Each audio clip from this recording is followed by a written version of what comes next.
আসসালামু আলাইকুম। দেশ বিদেশ টিভি থেকে হুসেন বলছি। আমার চ্যানেলে সবাইকে স্বাগতম।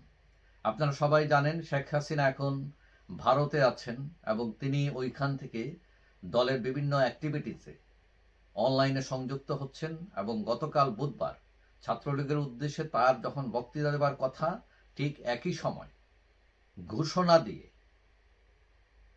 ধানমন্দ ৩২ নম্বরে প্রথম ভাঙচুর হয়, আগুন দেওয়া হয়, বোলডোজার দিয়ে বাড়ি ভেঙে দেওয়া হয়। সেখানে পুলিশ নাই, সেনাবাহিনী গিয়েছিল, তারাও কিছু করতে পারে নাই। এবং এই ব্যাপারে কথা বলতে গিয়ে শেখ হাসিনা যখন ভাষণ দিচ্ছিলেন, ঠিক একই সময় ৩২ নম্বর ভাঙা হচ্ছিল।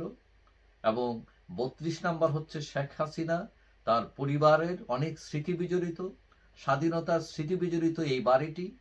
এবং এই বাড়িতে টাচ করার সাহস আইয়ুব খান, এহিয়া খান, টিক্কা খান, বুট্টু কারোই সাহস হয় নাই।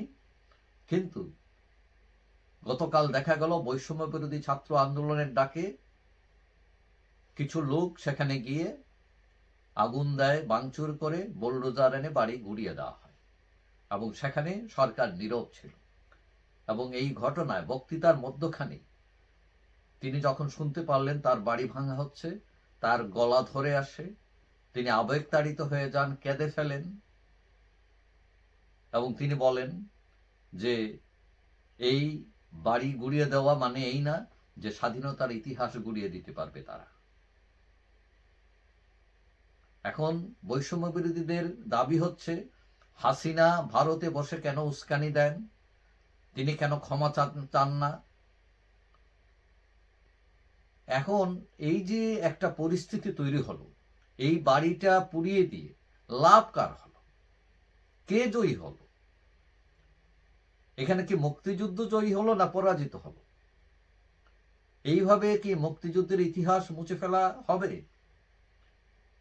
এবং এই যে এই বাড়িটা শেখ মুজিবের স্ত্রী বেগম মুজিব ধার কর্য করে এই বাড়িটা বানান তিনি, মানুষের কাছ থেকে টাকা পয়সা এনে, আত্মীয় স্বজনের কাছ থেকে।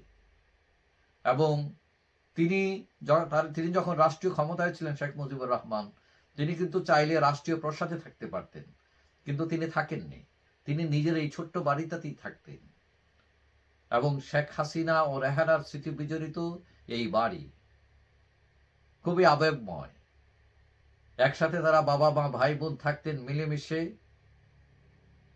এখন 15ই আগস্ট পরিবারের সবাইকে হত্যা করা হয়, শুধু ছিল এই বাড়িটি। এখন গতকাল বুধবার এই বাড়িটিও ধুলোয় মিশিয়ে দেওয়া হলো। এখানে শুধু এখন ধুধু শূন্যতা হাহাকার করে। এখন আওয়ামী লীগ করেন না, অনেক লোক বলছেন যে এই কাজটা খুবই খারাপ কাজ করা হলো। স্বাধীনতার স্মৃতি বিজড়িত এই বাড়িটিকে ধ্বংস করে জাতিকে কলঙ্কিত করা হলো। এবং যারা করলো, এটাকে রাষ্ট্রীয় মদতে হলো? সরকার কিছু বলছে না? নাকি যার যা ইচ্ছা তাই করতে পারবে? এই দেশে কি সরকার আছে কি নাই, এগুলো নিয়ে বিভিন্ন প্রশ্ন দেখা দিয়েছে। যাই হোক, ইতিহাস কাউকে ক্ষমা করে না।